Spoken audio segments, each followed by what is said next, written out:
Hello, everybody, and welcome back to another episode of the Common View Podcast. My name is Zach Goodman. I will be your host, and joining us today, the meme father himself, Galo Balbuena. What's up, memelings? What is up, my dude? Not shit, man. Just hanging out. Came to your house. Probably gonna try some hot sauce. Talk about bikes. Talk about guns. Random things that will come across, like Mandela effects, probably. All right, so Mandela effect is a definite, absolutely.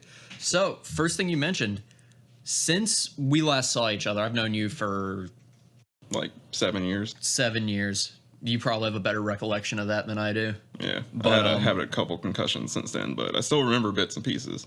Yeah, no, that definitely helps. But you've been racing motorcycles. Yep. What the fuck is that about? Basically, my uncle was just like, "Hey, do you want to come up to a track day? I got an extra bike you can ride." I was like, "Sure." Like, I couldn't set up my bike to go to the track yet because I was still running the street setup. And I got there, and he had this SV650 that had 110 horsepower, and I was like, "What? This is the bike you want me to ride?" He was like, "Yeah." And I started riding around the track smoothly and smooth. And as soon as I got consistent, I started sending it. And when I got back to the second session, my uncle was like, "Yeah, you can keep that bike because nobody's rode that since nobody's rode it like that since John Allen," which is actually he used to be a semi-pro racer. Now he owns PRE. Okay, because that helps answer my question, which is who the hell is John Allen? Yeah, he didn't really get big, but he was more into helping out people learning how to ride like proficiently. See, for me, that's always, that's the best thing out of people. Yeah, he was a good friend with my uncle, and pretty much after that, I started racing again. I started going to the tracks. My first track day, I placed an intermediate, which is pretty hard to do. Well, especially for someone who has, you have street riding experience. I had no track experience at all on a bike. The track's a completely different animal. Yeah, and I like the track more because it's smooth and you don't have to deal with NCDOT. Well, yeah, you don't have to deal with our constantly under construction highways. You don't have to get hit by other people, hopefully. Yeah, it's literally like a meme. It says nobody, and then below it says USA. What is infrastructure? Holy shit. But yeah, dude, that's fucking cool. So when are you planning on taking this to like a competitive level? Yeah, you pretty much have to place advanced in a couple of different groups that do tracking, do coaching, all that, and take a couple of race schools. And then once you do that, you can pay for pretty much a license. And after you get a license, you have to keep a certain amount of track days a year, and you have to keep a certain amount of lap times. You have to do a couple of tracks, or otherwise you'll pretty much not be able to renew your license. You'll have to do a racing school over again. Oh, God. That does not sound like fun at all. Yeah, I mean, it's fun because, the racing classes, they're not hard. They're pretty much just telling you how to ride a line and how to, keep up on a track. This is how you keep the bike from not flipping over. Yeah, they talk about body positioning. They talk about how to use your lanes, what lanes to use on the track that you're at, because the coaches have rode it before. Okay. No, that's ballsy, dude. I am personally in the realm of I like four walls around me when I'm going any sort of speed. I used to be a really big car guy until I got into motorcycles again. I did motorcycles back in the day when I was a kid. I had a couple dirt bikes. I wound up getting a little screwed up, hitting the trails too hard. And got a concussion. Didn't do it for a while. And one day I was having a quarter life crisis, and I was like, I need to do something with my life. So I went to a dealership. I'm going to become a bike racer. I'm going to go get a motorcycle. That's pretty much what happened. I asked my friend if I could borrow his bike to make sure I wanted a motorcycle because I still knew how to ride. And I rode it around for a whole day. And I was like, yep. The next day I went and bought a motorcycle right in the morning. Dude. No, you were committed to that. You're like, yeah, this is exactly what I want to do. Yeah. I mean, I was stressed the fuck out.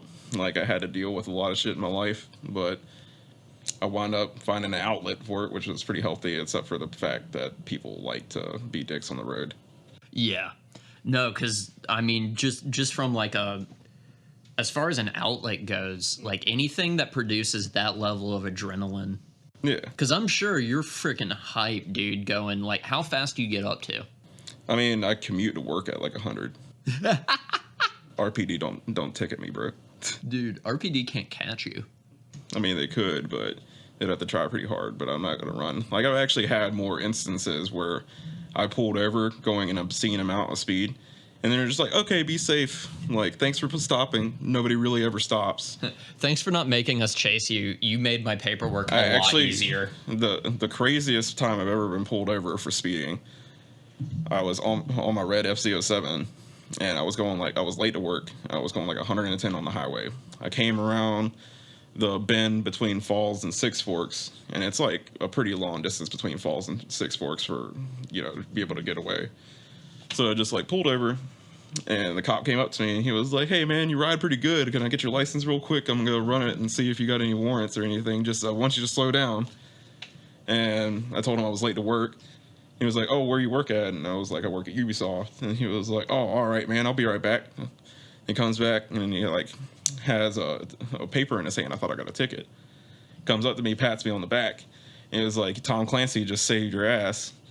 And I started busting out laughing. And he was like, "I try to be the coolest state trooper anybody gets pulled over by." Dude, if we could just get more cops like him. Yeah, if we had cooler cops and not people that were just edgy all the time.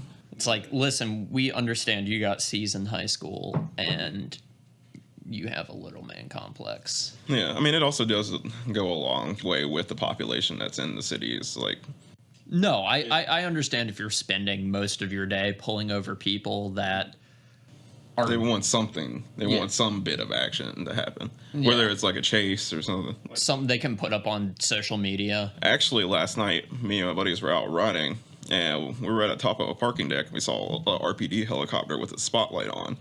We checked the news, and some dude was on a motorcycle running from the cops on the wrong way on 440. He like literally got onto the incoming traffic and went on the shoulder and trying to get away from the cops, but you can't really outrun a helicopter, man. No, you can't. I mean, I understand that a lot of people's views are shifted by the media they consume, and I get that, like, you've seen some high-speed chase TV show or played way too much GTA 5. Watch too much Cops and get adrenaline rushes. Yeah, I mean, if you're watching Cops for an adrenaline rush, you need you're all sweaty. Sorry, I was watching Cops. you need to be doing something more productive with your life at that point. True. But tying into that, so you work for both the famous and infamous within certain circles Ubisoft. Yep. What do you do there? Tech support. Tech support? Okay, true. So you're not the guy that people are gonna... I mean, technically, you're the guys that get yelled at. Yeah, I don't really see myself as tech support when I'm there. I feel like I'm a game therapist. Like, oh, your game's broken. I'm sorry if you feel that way about our game. But it's honestly your computer. Like, most of the time, people that get mad at us, just their computers have AIDS. And we help them fix it.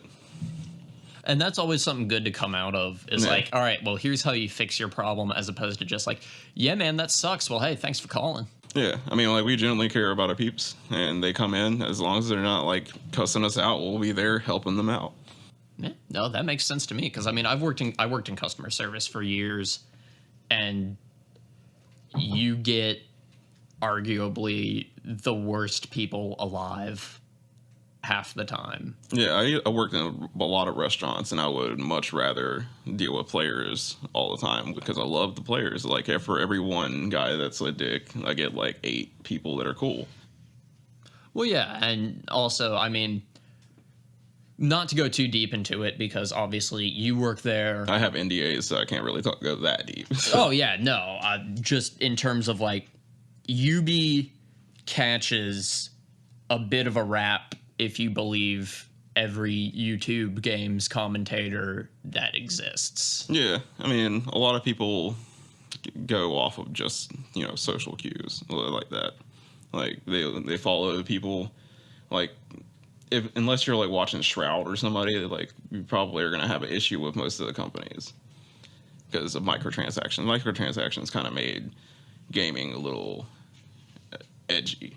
Yeah, and I get the crap that Ubi's gotten. I understand that, but like, Guys, you're not focusing on the absolute worst offender in this market. I mean, like, we have there's literally bigger fish to fry in the gaming industry, like people cheating.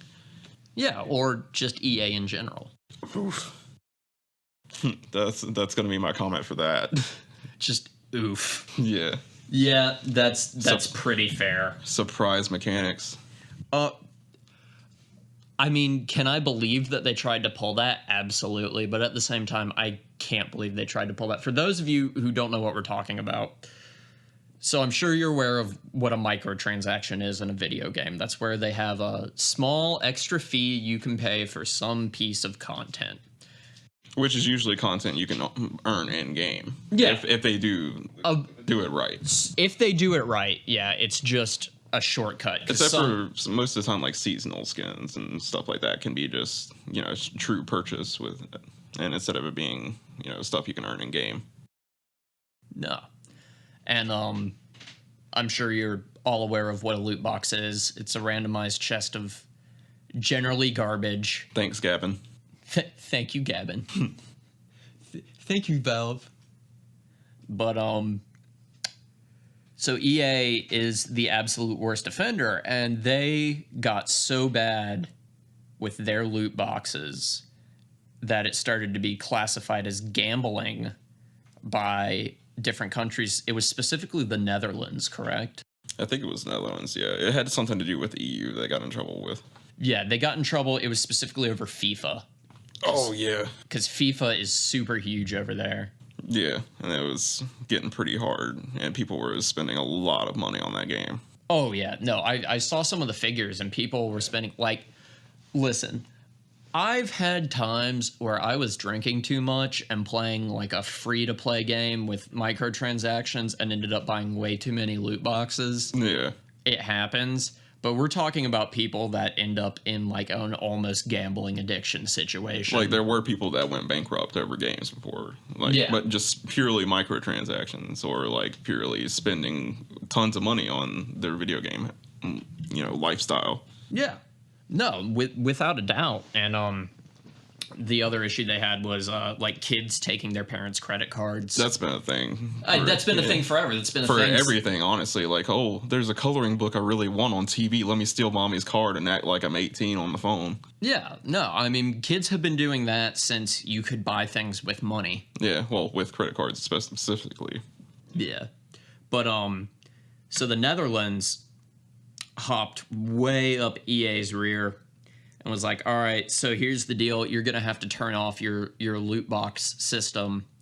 And EA, the absolute mad lads that they are, turned around and went, no, we don't have gambling in our games. We don't have loot boxes. We have surprise mechanics. There's probably some fillers in there because of media, but still too long didn't read surprise mechanics, EA. Oh, yeah, no, I mean, what they said and what caught the headlines and what got people's attention and what got Jim Sterling's panties in a bunch were an entire different, when you subsist on content creation, which is something I understand, it is implicit that you jump out with something new and exciting, and you got to get people to get them clicks on that videos. You got to get that AdSense money, bro. Yeah, I feel like this is some passive aggressiveness. No, in no way, shape, or form would this be passive aggressive. I have nothing wrong with the way that people have decided to run their content. Yeah, I mean, I dig the fact that games continuously release content. Because that's how you keep a game alive. No, and because once people get bored of it, what is going to keep them there? Whenever the new game comes out. Yeah, well, I mean, a prime example of this, at least in my personal life, I played the hell out of Warhammer Vermintide, and especially Vermintide 2. And they were always pretty good.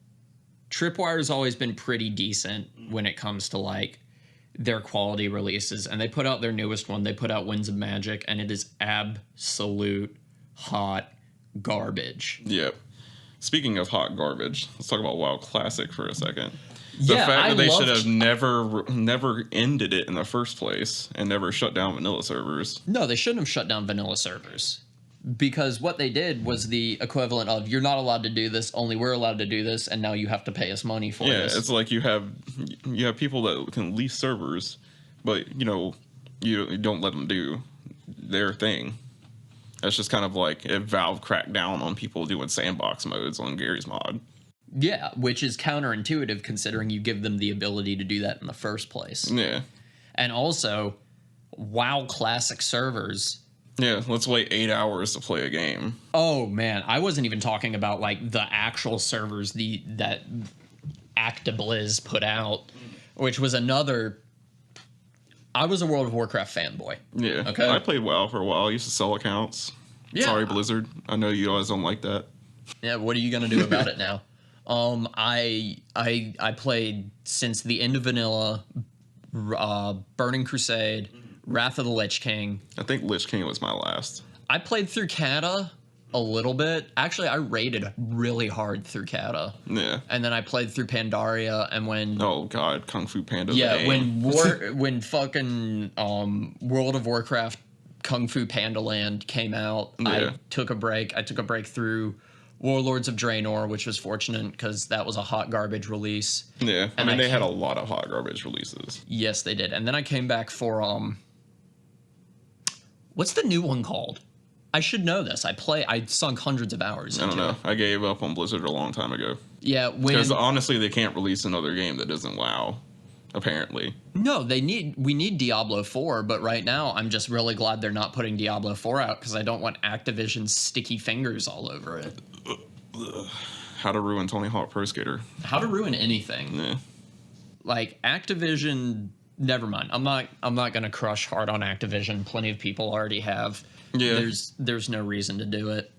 But If anybody wants to see how crushed they get, just read their forums.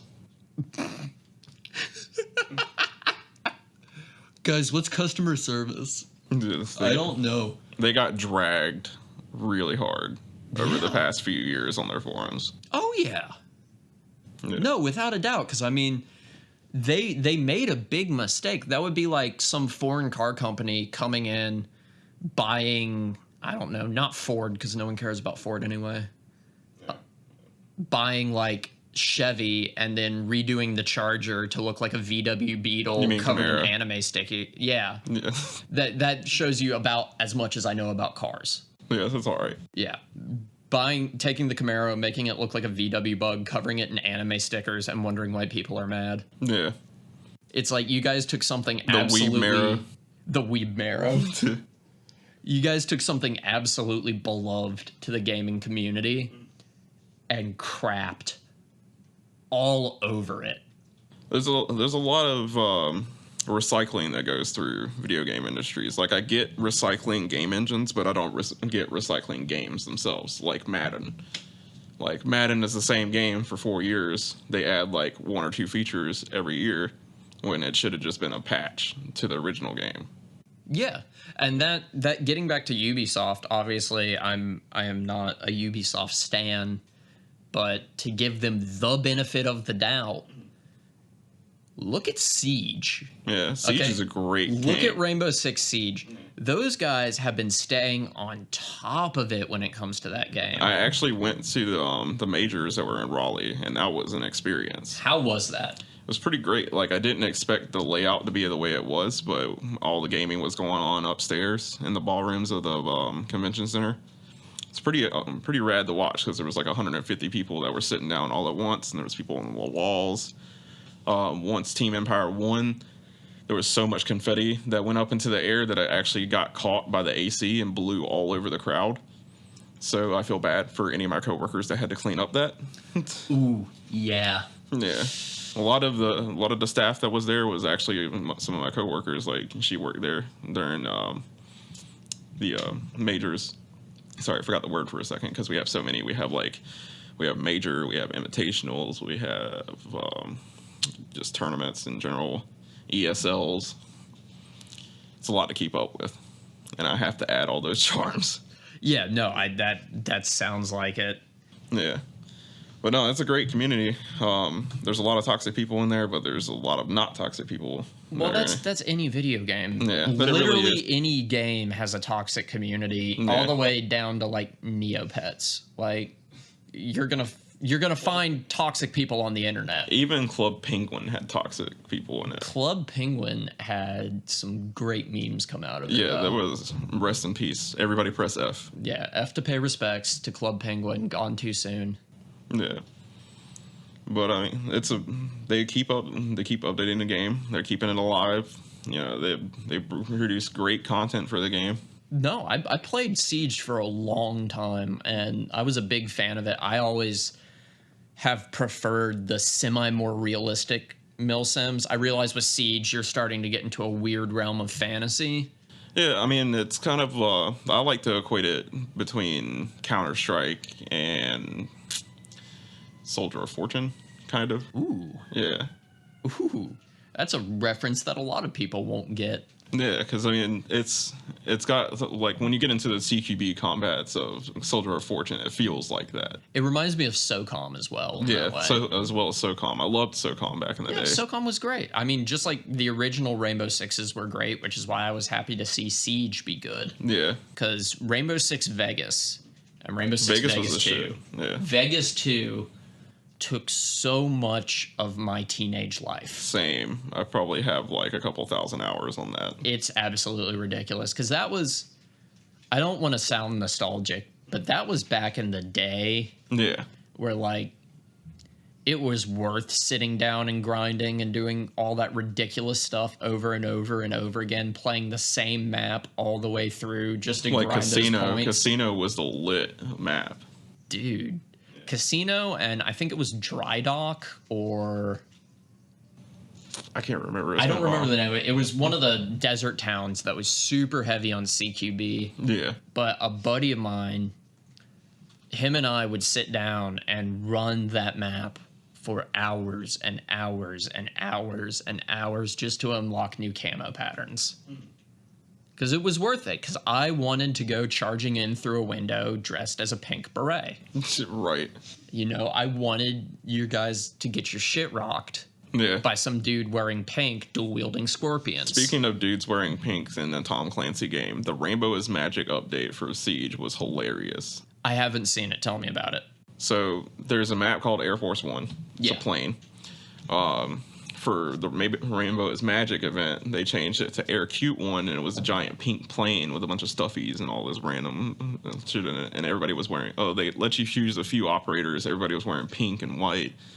And it was just all around hilarious to be like going around, and there's big boy Tachanka with his DP-28 just sitting there spraying, and he's wearing a pink and white and all his crazy colored outfit.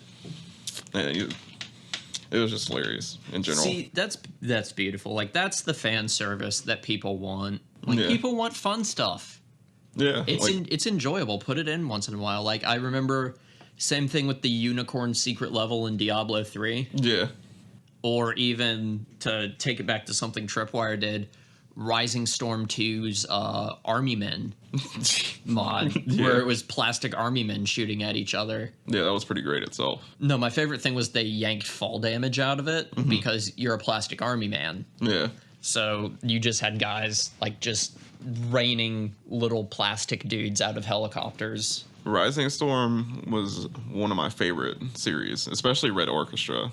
Oh, dude. Red Orchestra 2 was great. I went back and tried to play Red Orchestra 2 recently. But the community's so dead now. The community's dead, and even with nostalgia goggles, I'm like, whoa, this felt like it looked way more real. Yeah, it really did. When I was playing it. Yeah. I'm sure they'll come out with another, like, Red Orchestra at some point. Tripwire. I know you're not listening. Yeah, we know you're not listening. We know you're not listening. But here's the deal. Red Orchestra 3, and whoever I know you're friends with whoever's in charge of Mountain Blade Bannerlord. I need you to tell them to hurry it up. Yeah, please release that game, because Warband is getting old, and I need mods to play it. Dude, did you ever play the Napoleonic Wars mod on Warband? Yeah, I did. I played that. Actually, I don't think that was a mod. I think that was a full expansion. Yeah, it was a full expansion. Yeah.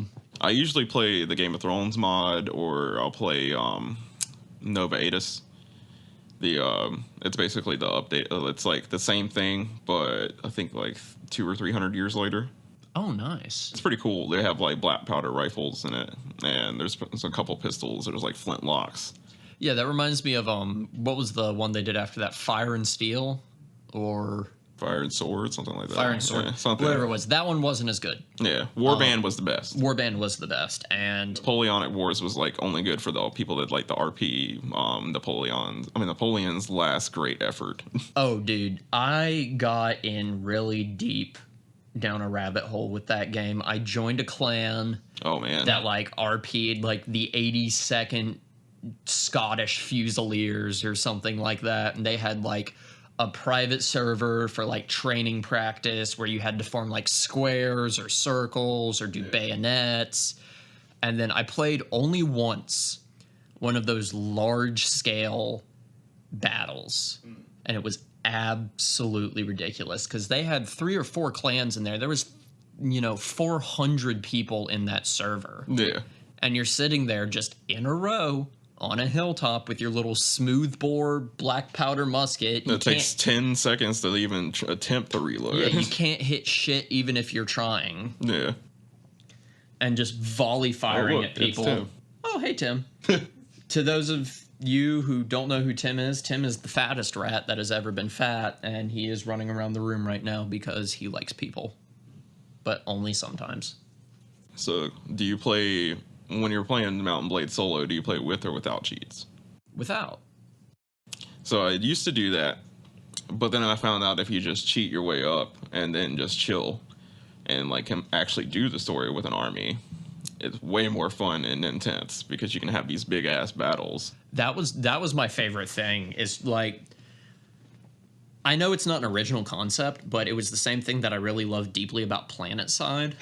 Like the fact that you could have you have an army, but when it comes time to fight, it's not like turn-based or rolls of dice. It's like, no, get in there, fight, do it. You guys want to win? Yeah. You got to do something. I actually like that about Mount & Blade, how it's like almost an RTS, and then you come down and then fight and do the actual battles yourself. Civilization, if you're listening, do that, please. Please. That'd be sick. And remake Alpha Centauri. Yeah, that would be sick too. Didn't they try and remake Alpha Centauri? I don't remember. I haven't even played 6. I haven't. I have 6. I have 6 and I haven't played it. Yeah, but thanks, Gavin, for the sale. We haven't played the game yet. Yeah, Civ 3 was my introduction to that, or Civ 2 was my introduction to that. I think I played Civ 2, then 1, and I didn't like 1. Well, because no. it was just, 1 took the grand strategy elements yeah, to a point of autism. And I think 4 was the best for a while until they gave 5 Brave New World. Yes. Because they shouldn't have taken politics out in the first place. Both politics and religion. No, that's like 90%. It's baby's first grand strategy game. Sorry, changed politics with diplomacy. That's what I meant. Yeah.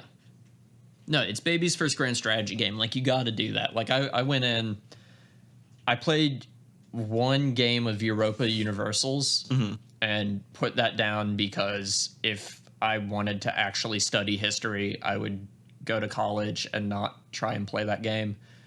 And then the last one that got me that I felt was really worth playing that was in the grand strategy vein was Stellaris. Yeah, Stellaris is pretty sick. Yeah, and they've done a great job of putting out just so much freaking content for that game. It's like you're lying, or you have 1,000 hours if you're saying you've done everything. What upcoming mods are you hyped for? For what? For anything. For anything? For me, it's Fallout Miami. I do like the idea of that. Yeah, I think that those guys will actually do it pretty well, considering it's an actual team instead of just some one random dude in his house. Yeah, and don't get me wrong, the one random dudes in their houses have put out some really good stuff. Like that guy that got a job at, well, I don't know if he actually ever got the job, but he applied to Bethesda by creating a whole entire storyline for a side mod on Skyrim. Nice. Yeah. I skipped that article for some reason. And there was another guy that bought the Fallout 4 Collector's Edition with bottle caps. That's hilarious. Okay. Yeah. I mean, we're not going to talk about Bethesda because Todd Howard. Todd Howard leaves a bitter taste in my mouth, and he haunts my nightmares. Plus, he'll probably try to get you demonetized somehow. Yeah, he's sitting in his frickin' McMansion, like. It's like that Discord app. I can smell it. Someone's talking bad about me. Yeah, it's literally like that Discord app, like Todd bot. Every time you mention Todd or like Bethesda or any game, like even if you say like Fall and then Outspace, you're just like, what are you talking about? What are you talking about? You guys talking? By the way, if you guys have Discord and don't have Todd bot, you're missing out. It is all the fun that quickly gets annoying. Yeah, I mean it's pretty hilarious for little text chat conversations. Oh, without a doubt. Yeah. The mod coming up, and it's been released, but I have yet to play it, is so in Arma 3, they put out a Warhammer 40k mod. Oh, man. Oh, yes. I love Bohemia's modding community. No, those guys are incredible. Yeah. Like, they're absolutely incredible. They do great things to that game. Because, like, Arma was already a great game. Yeah, already had a great engine. You could snipe people from over a mile away like you can in real life, and there wasn't no bullet disappearing because the server couldn't handle it going that far. No, I mean, don't get me wrong. There was a reason why it plugs computers hard. Yeah.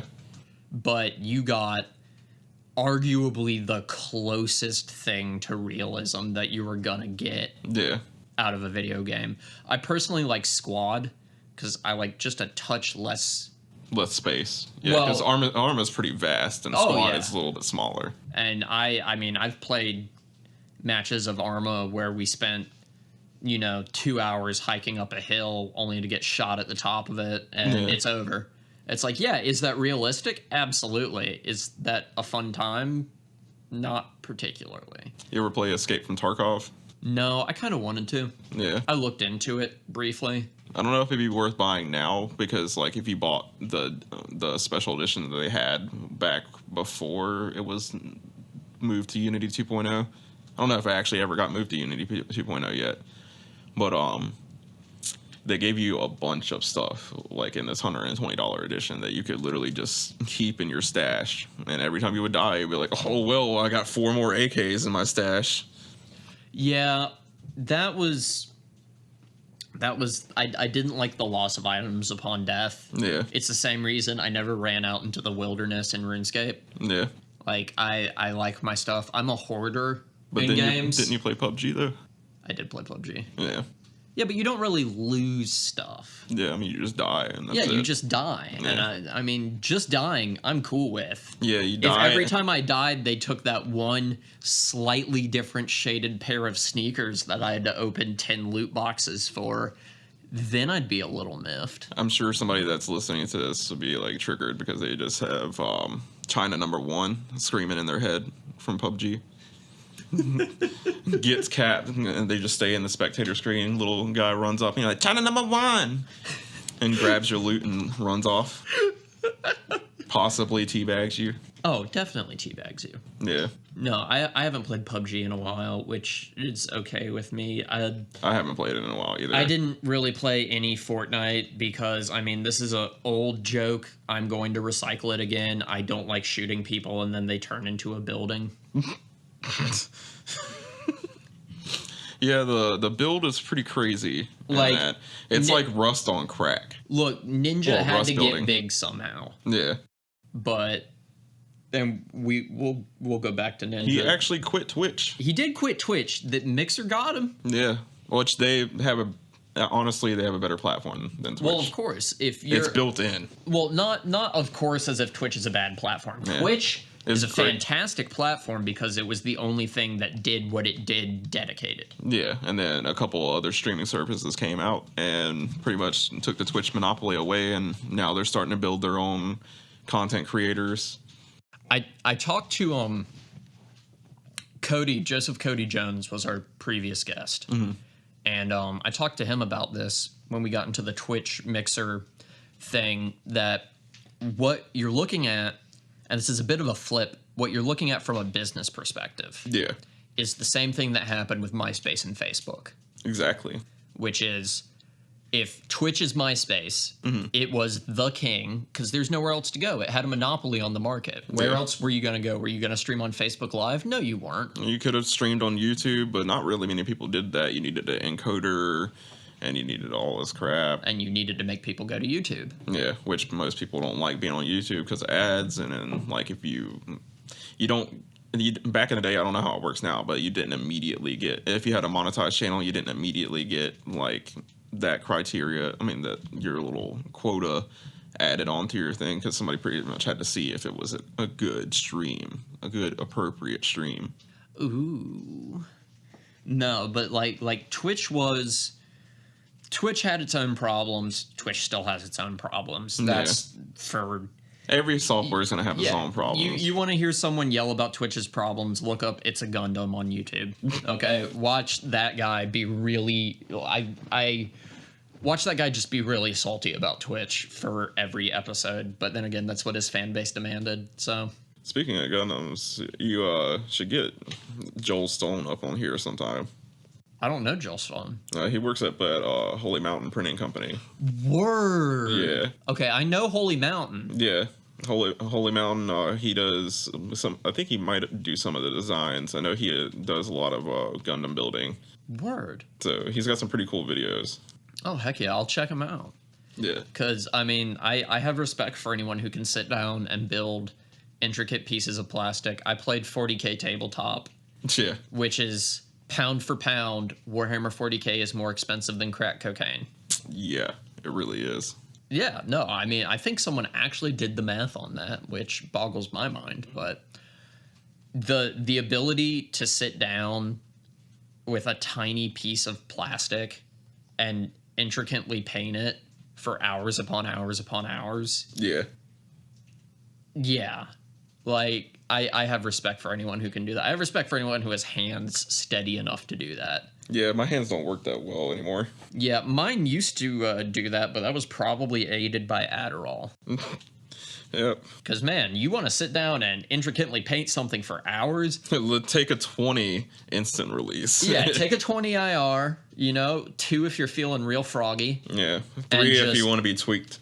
Yeah, 3 if you want the stability to leave your hands completely. Or 4 if you want to become Bruce Willis or Jason Statham in Cranked. Or Crank. And 5 if you want to pray to God at 4 a.m. that your heart's not going to explode. 6 if you want to become Florida Man. Throwing alligators. Of Florida Man, I'm worried for Florida Man. I'm not as worried of Florida Man because this is my theory about Hurricane Dorian. I think it's going to do the same thing. I can't remember what hurricane it did, but it pretty much went into the Atlantic and just grazed North Carolina, came back, became a Category 4 again, and then smacked Florida and Georgia and Louisiana, and then came up into North Carolina as like a little tropical depression.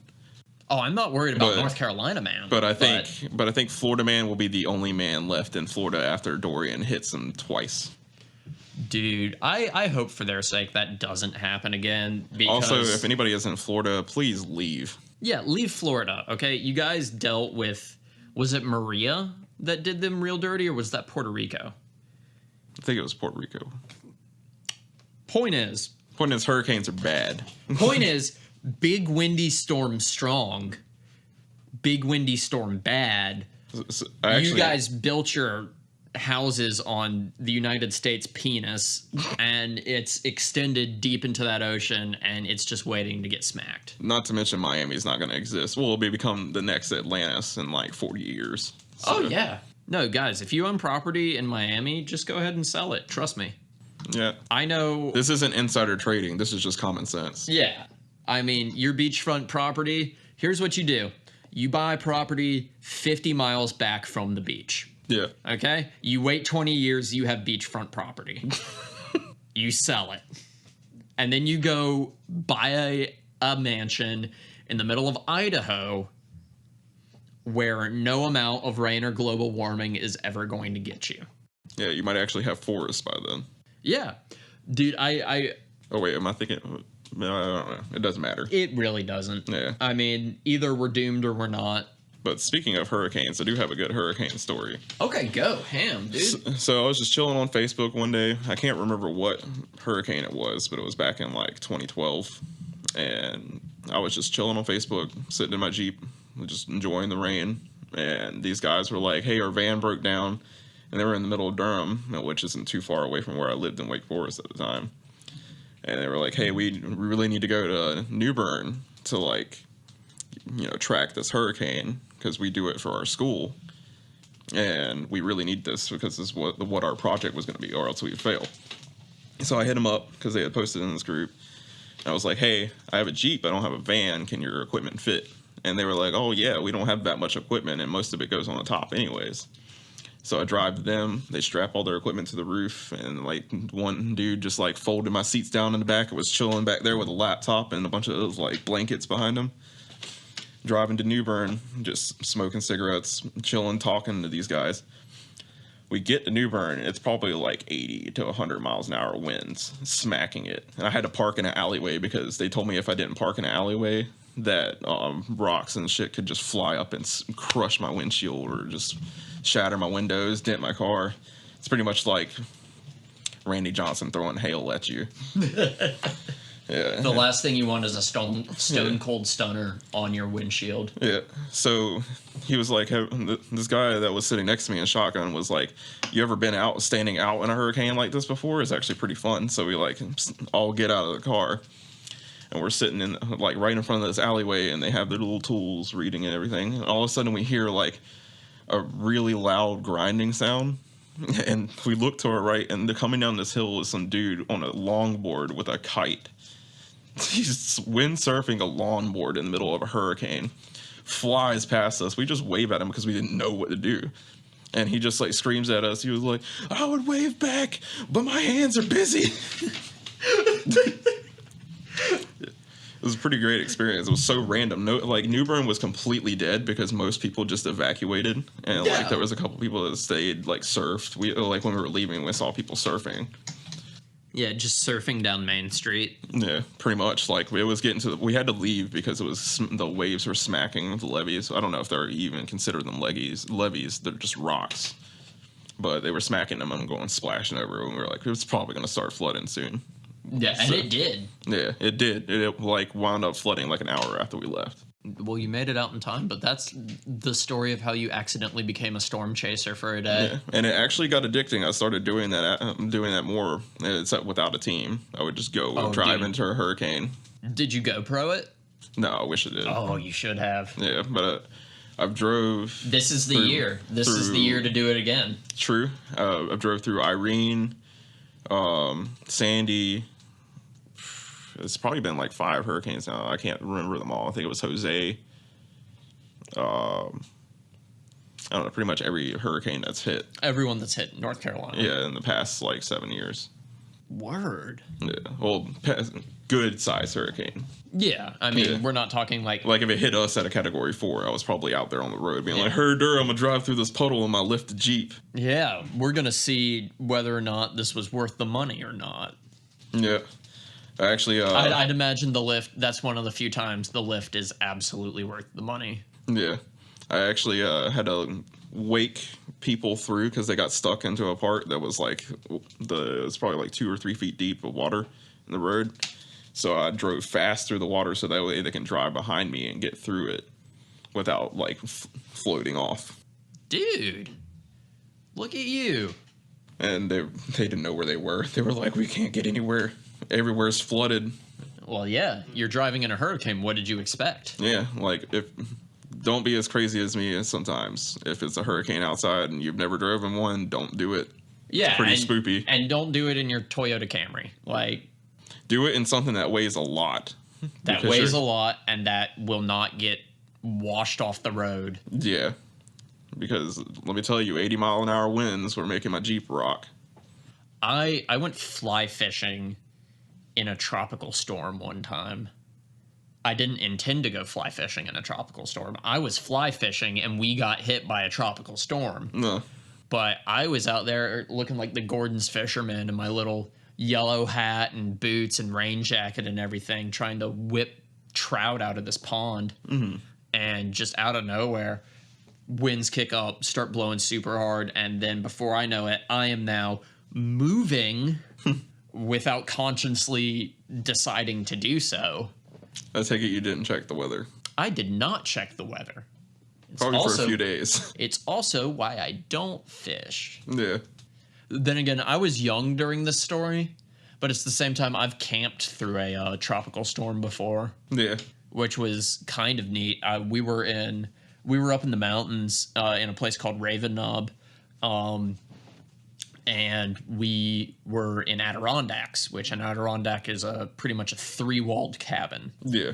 So you have 3 closed walls, 1 wall open to the elements, et cetera, et cetera. Yeah. And we got hit with a tropical storm while we were up there, and it was fun. It was neat. You know, we were all like, ha, ha, look at it, lightning. Up until the point where the rain started to start washing into the Adirondacks, and then you just have a bunch of guys with shovels or trowels or whatever they can get their hands on trying to dig little moats in front to divert the flow of water so that it didn't eventually get to the point where homeboy on the bottom bunk gets his ass wet trying to sleep there. Yeah, true. But it was neat, dude. I mean, it's one of the things to be respected, and I understand from like a financial situation if you can't leave, but if your attitude is like, nah, my family did this, my family's family did this, I'm gonna ride this storm out. No, you're not. You're gonna make some poor bastard come out and rescue you. Yeah. Like, there's gonna be some National Guardsman who didn't sign up for this, trudging through freaking 6 feet of standing water, trying to pull you and your cat out of a house because you didn't want to leave. Like, just go somewhere. Go camping. You're going camping for 2 days. One time I actually booked a cabin out up in the mountains, and I booked it like 2 months in advance. The weekend that I went up there was when the last time we got hit by the really big snowstorm. You know, it doesn't really snow that much in North. Was that what, 2015? No, it was like 2 years ago. So 2000. We had a big snowstorm in 2017 in the western part. Oh, okay. So we got up there.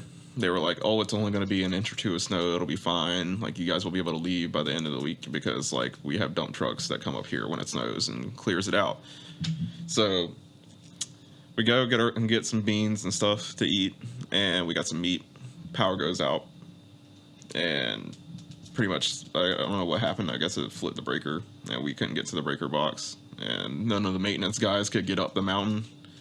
So we pretty much hung out just eating beans up in this cabin, and we got stuck there for a few days. Actually, like, it was like a day extra that I had to stay. This is what the settlers lived like. Yeah. So I was just sitting here eating beans in a cabin, smoking cigarettes on the porch, just watching the snow keep piling up and piling up and piling up. Up until the point where your life is in imminent danger, that's just a really cool experience. Yeah, it was really nice. It was really quiet out in the mountains. Yeah, dude, because you get all that snow down there. Mm-hmm. And it, like, deadens the sound. It deadens all the sound. Yeah. Like, you could originally hear Boone, like, just cars going through in the daytime, but, like, as soon as it started snowing, nobody was out there except for the Yee boys in their trucks. Yee! Yeah. Just going around doing donuts in Food Lion parking lots. Man, this is the most fun I have all year. Mm-hmm. It's all good and fun, but I do hope people take it more seriously. Yeah. Because, like, I remember, shoot your guns at Hurricane Maria so that it goes away. Yeah. Blow your fans at Hurricane Matthew. Yeah, and I remember when I think it was down in Texas, the sheriff's department issued a statement like, please don't shoot your guns into an active hurricane. It'll pick those bullets up and fling them somewhere else. Right. Like, listen, guys. 100-mile-an-hour debris is still 100-mile-an-hour debris, no matter what it is. Yeah, and God forbid it's shaped. Yeah. And has good aerial dynamics. Yeah. So, I have a couple of questions for you. Oh, yeah? Okay, without looking at a map, where do you think New Zealand is? New Zealand is weird because it's pretty much Asia. But where around Australia do you think? That's above. It's not. Bullshit. You're from the same timeline as me, probably, because you thought it was northeast. I originally, when I was growing up, I loved maps. love looking at them, just looking at random countries and be like, oh, I know what that one is now. And I always remember New Zealand being northeast, and it will be New Caledonia, like a little bit above it, and then New Guinea and Indonesia and all of that would be to the left of all of, Oceania islands. But if you look at a map now, New Zealand is in the bottom right of Australia. No way. And it's 2 islands, not 1. Okay. So this is bizarre for me because I've been to Australia. I've spent a month in Australia before. This is where I need like Rogan levels of people. Just Jamie, look that up. Because I'm going to have to Google this. Because... Yeah, I've been trying to find people that think New Zealand's northeast too, because I'm considering the fact that, this is probably more, either missed or is actually people's alternate memories. Or they're not in the same time stream as they used to be. New Zealand is where Madagascar should be. No. I mean, unless you're in a weirder timeline than I was. No, never mind. I'm thinking too much about playing Pandemic. Oh, yeah. Really? Ooh, I'm sure that went real high on our audio. Really? It's going to be a sound clip. What's up, guys? It's Zach. My balls just dropped. Holy crap. Okay, that's bizarre, because I know you said you wanted to talk about the Mandala effect. Yeah. And because, everyone knows the 2 basic ones, which is either... Berenstain and Berenstain. Yeah, the Berenstain Bears or the Berenstain Bears. Yeah. Or... did Mandela die in prison in the 80s, or did he die in the 2000s? The world may never know, because we can't get our facts straight, apparently, because our timelines are just everywhere. So the question is it an intersecting timeline? Or is it just the fact that human memory is incredibly fallible and likes to make things up so it thinks it knows stuff? I think it's a mixture of both, to be honest. But we can't really prove Mandela effects at the same time. But the whole thing about Mandela effects is that you can't prove it, but you can kind of prove it at the same time. Like, there's a bunch of contradicting evidence for each other, and it doesn't really seem to line up. But as the older I get, the more I think about Mandela effects, is I think we're in like a timeline purgatory, to where like other timelines cross in between ours. There's one of my favorite conspiracy theories, and it might not even be a conspiracy theory, it's more of an end of the world theory, is that the world did in fact end in 2012. Yeah. And that we are stuck in some weird alternate dimensional purgatory. Yeah. And that's why everything's going super wonky. Yeah, it literally doesn't make sense. Like, nothing makes sense about our timeline anymore. No, Donald Trump is president. Yeah. Don't get me wrong, we've had celebrities as presidents before. Yeah, and they all sucked. Thanks, Reagan. Yep. Reaganomics. Reaganomics worked, the assault weapons ban was totally valid, and you didn't let millions of people die from AIDS. Good job. Oof. Shots fired, Reagan down. Let's not forget the war on drugs. When can I get Killer Mike on here? I don't know. When do I have enough views for Killer Mike? Because I would Killer love Mike to have him and on. Bernie Sanders.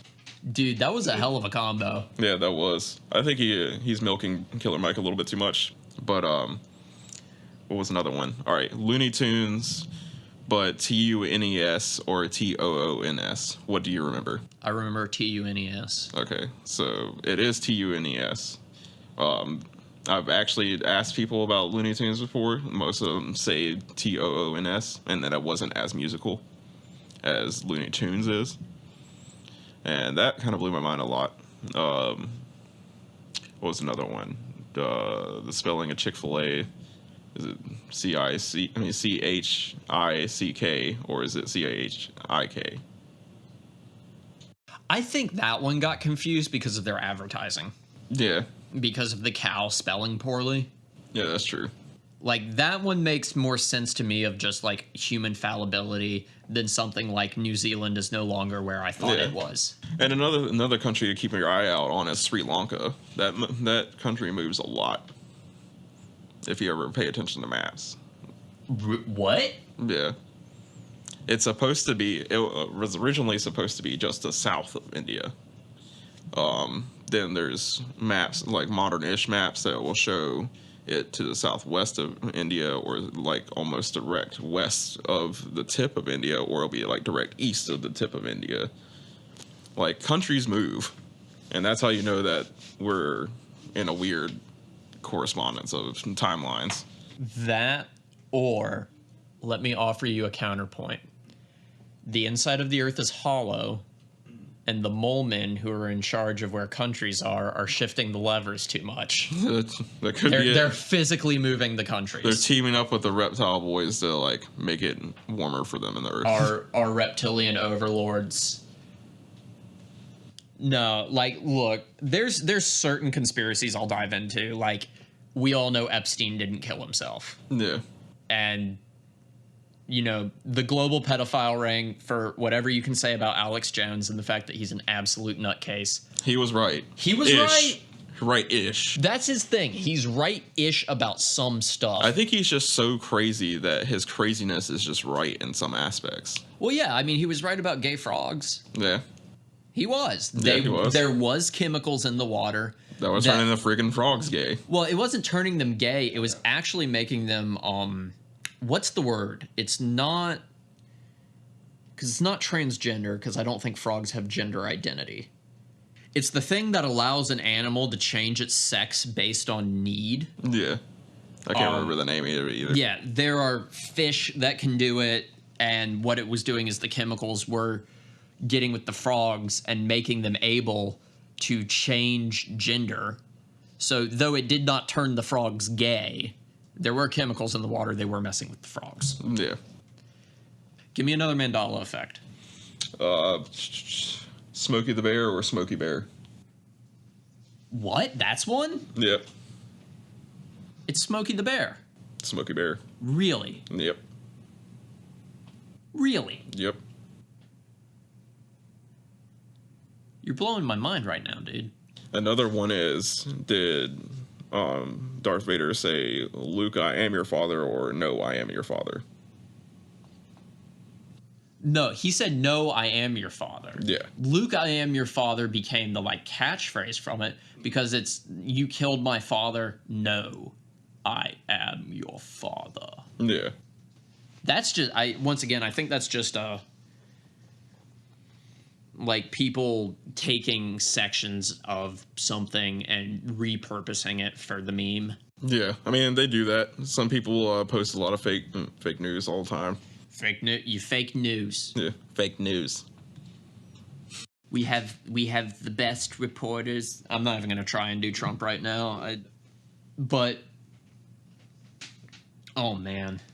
That's blowing my mind. I'm going to, like, because the only explanation other than just the idea that the mass of America's brain or whoever is such like a hive mind that we've all been conditioned to believe certain things through media. Yeah. It's either that or there's literally shifting universal timelines. I mean, that's pretty possible considering, you know, if you go to the quantum physics level, you can definitely see that every single atom has an equal atom to itself somewhere in the universe, or it could be in a different universe. We haven't really processed that much yet because, you know, you have to do this in space. Yeah, I mean, we have... There's another theory about... I mean, my level of knowledge of quantum physics is next to nil. I mean, same. It's basically YouTube lectures on it. Yeah, I know that the words quantum and physics are words, and there's something to do with quarks.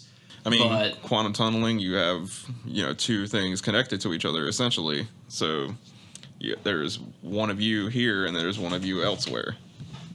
It's totally possible. And then that one has another one, and then blah, blah, blah, blah, blah. Every time. Yeah, and then we get into the Spider-Verse. Yeah. Because I know at one point, NASA or some space research foundation looked into and found a specific point that was in essence a wormhole in space. So the idea that it could transport not only into our space-time, but into a completely separate space-time is not beyond the realm of possibility. Yeah. Plus, we don't even know what black holes truly do because we can't see anything through it. Yeah. I mean, We have a giant one next to our galaxy, and nobody ever really tries to do anything about it. It's through so much deep space anyways that it'd be hard to get to, especially in our lifetime. I mean, it takes about 1.5 years to get to Mars. Mm-hmm. I mean, space travel is a long travel. Well, yeah, and also especially if you have personnel on board. Yeah, and the effects that it does to a human's body to spend 1.5 years weightless. Speaking of that, you know that astronauts' DNAs change when they're in space. I'd imagine so. Yeah, I mean, that just probably has to deal with that they're in a zero bacteria environment other than themselves. Well, yeah, I mean, when it comes to like what makes you up as a person, yeah, you know, it's not just who your parents were. It's what do you eat? What do you do? What environment do you live in? What sort of stuff do you intake? Do you smoke? Do you not smoke? Do you do drugs? Do you not do drugs? All that is going to change fundamentally who you are as a person. That's how evolution as a principle works. Yeah. And then when you go into space, the longer you stay in space, the more your DNA changes. Yeah, your body is slowly adapting to being spacefaring. I wonder what a kid would be like if it was born in space. Like if it'd be like super sensitive to bacteria, or if it'd just be like impossible to like get sick. I think it would be the first one because that's more likely. Yeah, we got to go back to the original War of the Worlds. Yeah, I don't know if it'll be a bubble baby or just like a god. I don't even think first generation it would make that much of a difference. I think second generation. I feel like first gen would make a lot of difference depending on how long the couple was in space. Yeah, because like my thought was like, so like if you got pregnant on Earth, you gave birth in space, you took the kid back to Earth. That's about the same as when they're in, you know, the isolation wards of a hospital while they're not around any sort of disease. Yeah, like I feel like. But, like, if a kid was born in space, grew up, had sex with someone else who was born in space. Yeah, that'd be a more dramatic change. Their kid. Yeah. I think that's when you would start to see, the insane differences. Yeah, it's usually every 3 generations that you see a massive genetic switch. Like, it could be just, like, somebody got some recessive genes pushed through them. Like, I got some of those. Like, I guess I got my height from, a couple of generations ago. Like, my parents aren't as tall as me. Like, I'm taller than my parents by, 4 inches almost. No, that's the same with, Devin, our buddy Devin. Yeah. He's freaking 6'3". His dad is, 5'10". His mom is, 5'8". Yeah. And his grandparents are also short. But he is giant. So I can see that. I mean, it's the same thing. Neither of my parents were tall. I'm tall. Yao Ming's parents weren't 7 feet tall, I'll tell you that. No doubt. That's just got to be like a freak of nature sort of accident. It's probably just the genetic shift. It probably was like a recessive gene that he had. Because, I mean, dominance can become recessive at a point. Yeah, but you got to think, were people back in his family line 7 feet tall? No. Or was it just... I mean, to say genetics are an exact science is kind of disingenuous considering there's so much about it that we don't know yet. Yeah. So the possibility that just a certain amount of chemical markers, depending on external conditions, all came together and activated something and activated it in a way that it rolled a nat 20 crit and this kid showed up at 7 feet tall. Yeah. It sounds a lot like eugenics is getting involved now. Oh, no. I mean, I don't... Well, eugenics would be, the specific breeding for genetic stock, which, don't get me wrong, China did do. Yeah, and so did... who was it?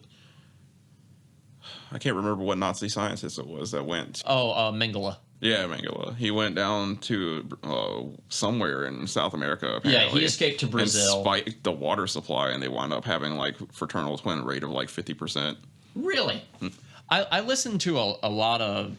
I mean, I listened to a long podcast on Mandala. Last podcast on the left Wonderful group of guys. Yeah, I love that. No, dude, absolutely hilarious, but also informative. And they talked a lot about Mandala. And actually, I think it was Argentina that he Yeah, it ended was up Argentina. going to, which is weird because now Argentina has little German towns. Yeah, well, they pretty much kind of invaded there. Oh yeah, I mean, That was their hideout. He wasn't the only Nazi in. oh no, the whole getting into like the depth of that, talking about things like the rat lines, which Yeah. was their escape methods to get people out. I mean, they had a highway underneath Berlin. Yeah, no, dude, I mean, the Nazis did some wild shit, Yeah, like meth super soldiers. I mean, they were on meth. Yeah. Like they were probably building the highway on meth.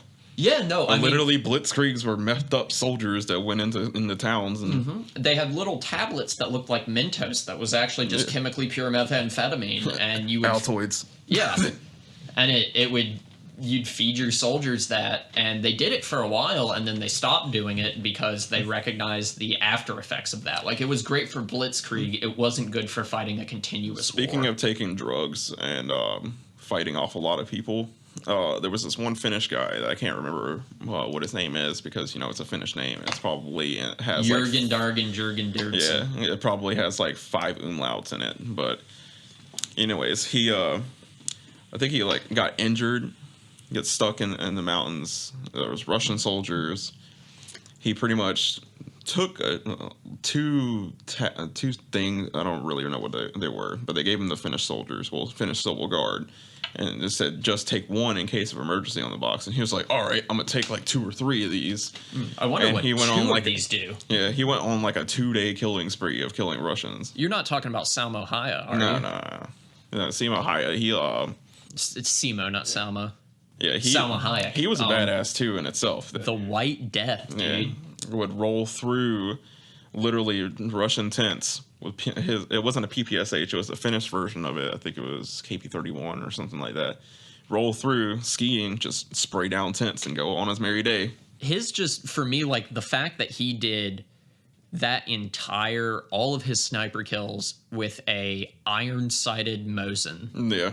Well, the M39 is a pretty accurate one. Oh, yeah. I have one myself. Well, yeah, and also Mosins are distinctly more accurate when they were made 3 years ago, and they haven't been sitting in Cosmoline for 7 decades buried in some farmer's field. Yeah, that's true. But the Finns did it right. They took a great platform and like took all the crap out of it. Well, yeah, dude, 7.62 by 5.1. No, And- it's 5.4. Yeah, 5. Oh, 5.4R. Yeah, 54R. Yeah. Because that was the Russian round. Because And that's they- just, it's a touch over 308. Yeah, and they had the 53s for some of the Mosins that were in Finland. Well, it's like how the Germans used 7mm for a while. Yeah, that's a nasty round. Yeah, it is. Yeah. But like it's a big piece of lead with a lot of gas behind it. And Yeah. if you have a stabilized platform to fire it from, especially if you're firing it from, concealment, you're prone, it's rested on something. Speaking of concealment, the Simo Haya was the craziest man in existence when it came to concealment. He would bury himself in snow to the point where he would sit his gun, he would make sure his front sight is visible, not even his rear sight. He would only make sure his front sight is visible, and he would have his eye like this. So he was buried in snow, and it would just to the point where he had his eyes visible and the muzzle of the gun visible. So it was just 3 little holes in the snow. The other thing he'd do is he'd put snow in his mouth. Yeah, so he didn't have the steam. Yeah, to keep his breath from fogging. Yeah, because Karelian winters were not forgiving, and literally there was, you know what a Russian snowman is? No, what's a Russian snowman? So it got so cold in the Winter War that there was a point where you could get hydroshock from getting shot out there, and you would instantly freeze. Whoa. So your blood, well, it would instantly freeze your blood. So they would freeze into like positions because they just get almost rigor mortis instantly, and it would pretty much kill them on impact instead of going through, and then they'd be like, "I'm dying." Yeah. No, dude, the Winter War is A brutal war. The Winter War was a brutal war, and you gotta give it to the Finns because Russia severely overestimated. Sending, like, I think it was like 2.5 million soldiers or total over the years, so sending them against like 250,000 crazy drunk Finns. and the Finns held them off until the end of that winter. They lost 40 miles of land, some territory, but like they could have held them off, but they didn't. They just went for a treaty instead of fighting each other all the time. Which, to be honest, considering what Russia did to territory it took afterwards. The funny thing is, Finland only got invaded because Russia thought that Germany would cross the fucking sea, then go through Finland to get into Russia. That's Stalin's mind right there at work. Well, Stalin was not the soundest man. No. I mean, look at his purges. Like, that dude saw shadows everywhere. Yeah. He killed so many people. Yeah. Yeah. No, I mean, and not even just in the fact that he killed a lot of people in the Second World War. Yeah. Because Russia killed more Germans than we did. Yeah. By a lot. Like, the they essentially Russians put them in concentration camps. Yeah, like, and then, in Siberia, just like a fence in the middle of Siberia. Wait until you freeze to death, or you're gonna work. You're gonna mine this. You're gonna crack this permafrost, and then you're just gonna freeze to death because they're not gonna feed you anything other than vodka and bread. You can survive on vodka and bread, but it also requires air conditioning. Yeah, and I don't recommend surviving on vodka and bread unless you're like a poor college kid. Yeah, I mean, we all did it for 3 or 4 or 7 years. Just don't eat dry ramen, please. Oh, God, no. But, it's like, yes, don't attack Russia in the winter, but at the same time... At this point, it's don't attack Russia now. Well, yeah, don't attack Russia, period. Yeah. You know, but Russia in the winter... Germany held its own and did really good. And Germany was in Russia for 2 whole winters. Yeah. Like, that's the thing people don't realize. They didn't just invade in the winter and get beat back. They got all the way to Moscow. Yeah. Stalingrad was a pretty good hold on there. They were trying to, like, walk through the town and, like, kill people that were hiding out in rubble still for pretty solid, like, 6 months. Yeah. Like, snipers would sit in there with rubble covered over their head, just eating, like, little pieces of bread every hour just to stay alive. And then wait for the Russian guards to come through. I mean, the German guards to come through and just cap them as their final solace in Stalingrad. Yeah, and the reason Germany lost the Russian invasion actually had nothing to do with the Russians environment either. It had to do with the fact that Russia had the resources right at their footstep. Well, yeah, and just had the resources in general. Germany was already low on petroleum by this point in the war. Germany's in that and powder, because originally, when Germany and Russia were allies, they were sharing powders, and once that they got stabbed in the back, obviously both sides lost a lot of powder, and they had millions of guns, millions of people, millions of bullets going around. They couldn't feed them all. No, I mean, because that was the other thing that killed more people under Stalin's reign was... famine. Yeah, communist farming. Yep. Here's the deal. You're going to grow crops. I am going to take those crops. And then we'll possibly kill you. And then we might shoot you, or we might give you enough to survive, but we're probably going to forget about you and let you starve to death. Yep. Oh, you wanted some milk? Sorry. Yeah, no milk. Milk goes to Moscow. You get grain. Yeah. Can we have anything with this grain? Nope. You can make vodka if you want, but I don't recommend it. You can make vodka with grain. What do we do other than vodka? Why would you need something other than vodka? It's potato. It is potato in glass. It's like liquid bread. Yeah, Russians are crazy, man. Dude, I mean, they're freaking nuts. I love Russian live leak videos. Yeah. I used to play Counter-Strike with a lot of Russians. They're really into that game. Yeah, they really are. And they're really good as well. Yeah, Team Empire was all Russians except for one Estonian guy, and they won the Siege tournament. Yeah, and at that point, I mean, Estonia, let's be real, you only stopped being part of the USSR like 30 years ago. Yeah. Like, you know what you really They don't want to be called Russians anymore, but they're no. descendants of Russians. They're not like the Ukrainians who want to be called Russians.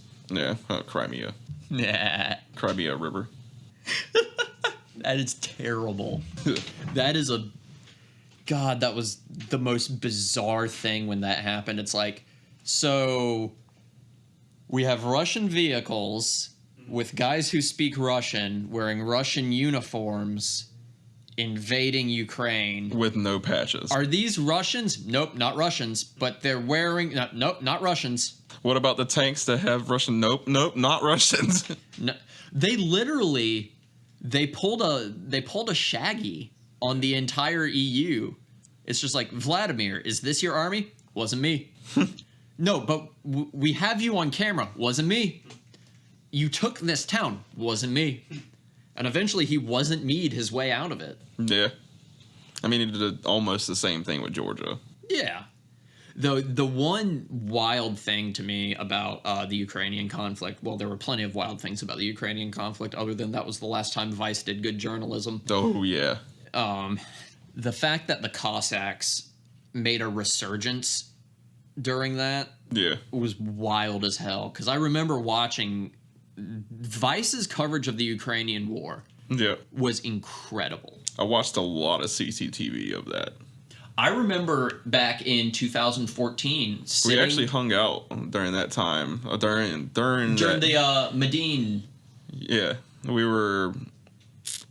I think I was watching it at my house, and then I came to your house, and you were watching it too. I was like, I was just doing the same channel. Yeah, no, I was watching the CCTV footage of when they were building that giant compound in the middle of whatever Ukrainian city it was. It was Kiev, and it was like the Maidan Square. Yeah. Yeah, that was a crazy thing to watch. Because, I mean, do you remember the sniper attacks? I was watching CCTV when that happened. Yeah. And I was like, oh, man, yeah, I don't know how I feel about this, but it's kind of, like, interesting to watch at the same time. Yeah, dude, it dropped back into medieval times so quickly. Yeah. Like, people just building fortifications with shields and sticks. Yeah, they were cutting up buses to make shields out of the metal that was on buses. Dude, that was incredible. And now we're getting... Obviously, there is some differences in that and the parallel I'm going to draw here, but I'm sure you've been paying attention to Hong Kong. Yeah. But, dude, I like the meme of be the America that Hong Kong thinks you are. Oh, yeah. Yeah. It's like, dude... Those guys are going at it now. They really are. I mean, Beijing already issued that the military can be used in Hong Kong, so it's about to hit the fan over there too. It reminds me of what was that anime where it's almost the exact same premise? It's an older one. It's where the military literally looks like Nazi super soldiers, and they're like hand wielding MG34s. I can't remember the name off the top of my head. But for some reason, I keep thinking Hellsing. No, it's something with older than Hellsing. It's something with Wolf. Yeah, something. It's older than Hellsing. Yeah, it was older than Hellsing. Like that was like Akira era. Yeah, Akira was good. Akira was damn good. Yeah. What I've been watching a lot recently is JoJo's Bizarre Adventure. Oh, man. You mean the anime that explains everything every 5 seconds? Yes. The anime that exists in a universe where you cannot explain what you are... JoJo's Bizarre Adventure would be a perfect podcast because they would explain everything that was happening, and you wouldn't even be watching the screen. Yeah. Well, not only that, I think JoJo's is really good for stoners because you can't lose track of what's happening. Yeah, because they'll just explain it to you. Yeah, it's like, oh man, where were we? Oh wait, yeah. Oh, dude, he just got super buff. Man, that guy explains everything. Yeah. No, I like JoJo though. It's interesting. It's me and Emmy watch it together, and that's become our anime to watch. An anime that I thought feel like there should have been more of was You've lost me. Durara. You ever watched it with Celty, the yellow helmet? Yeah. I saw parts of that. Yeah, that's a great anime. It's just really short. Yeah. And they never really went on to it. Some of them are worth being really short, like when they remade Devilman and did Devilman Crybaby. Yeah. That was excellently done and was the perfect length.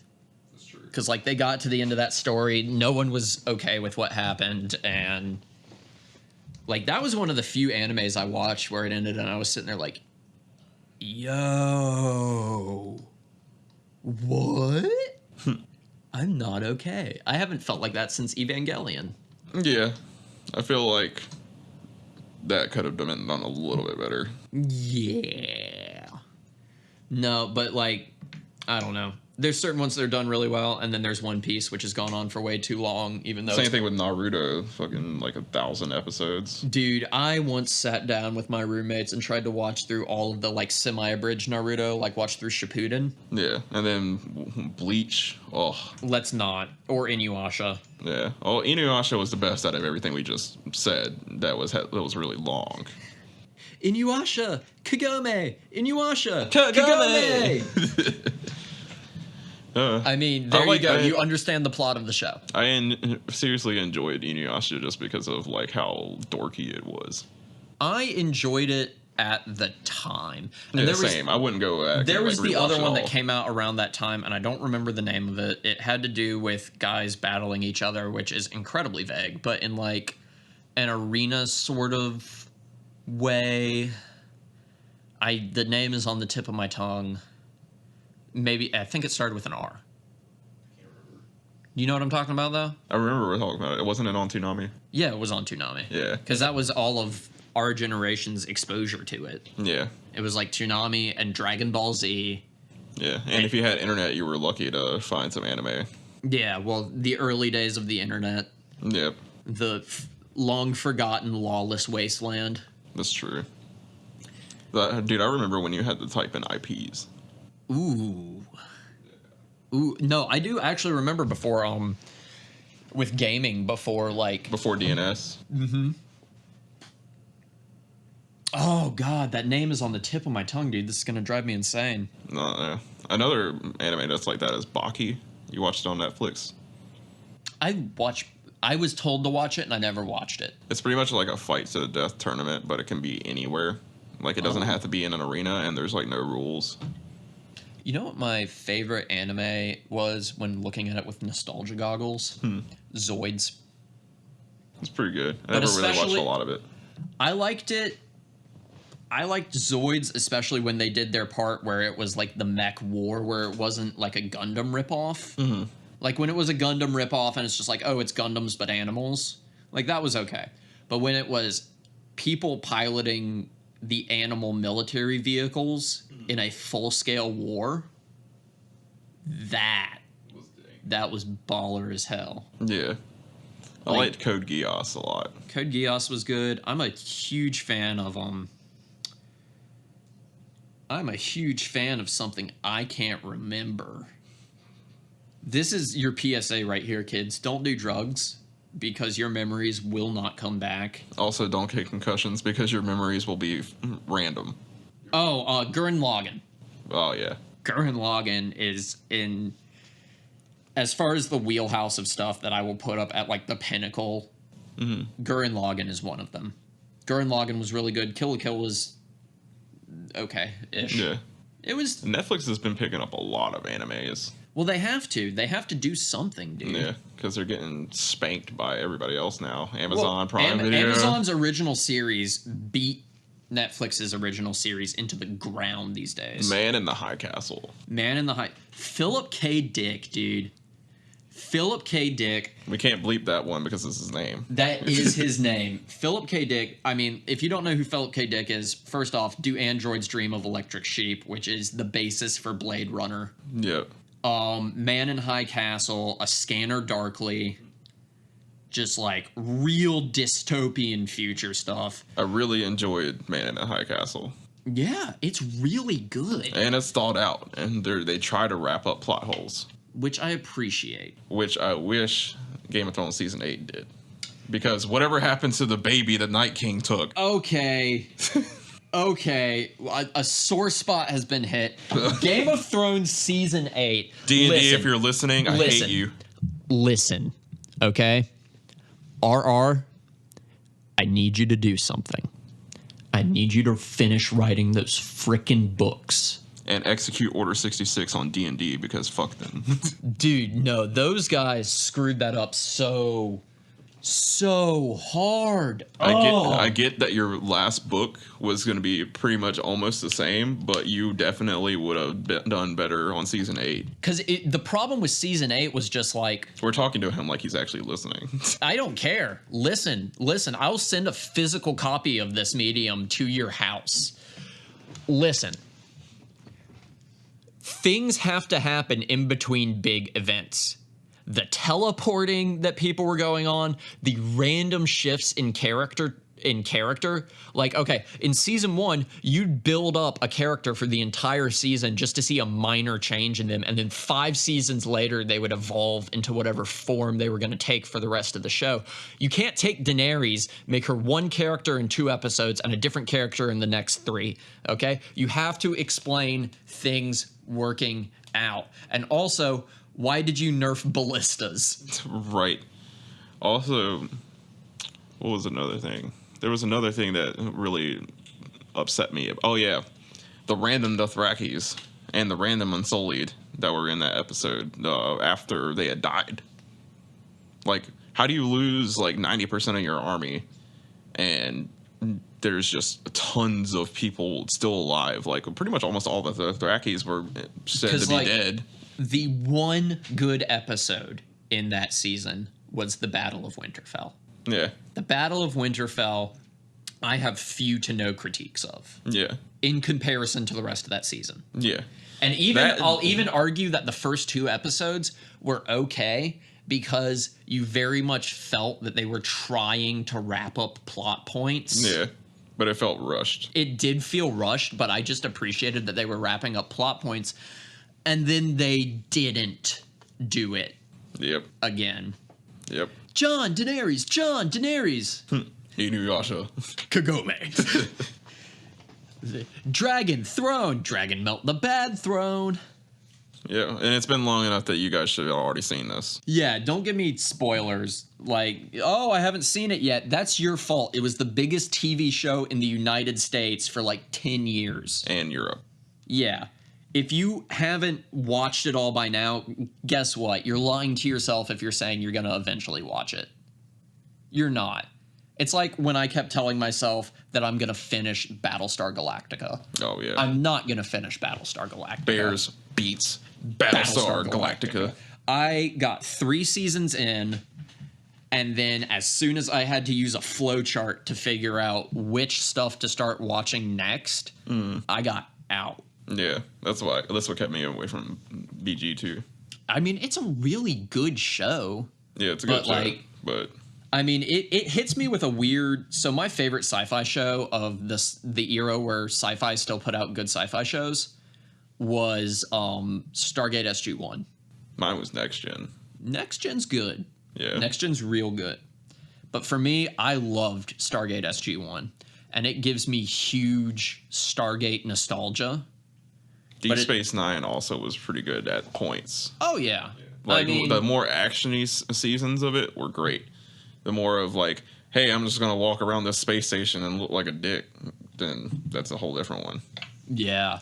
The only time I ever sat down and watched Star Trek, like, through and through was I watched the entire original season in one night.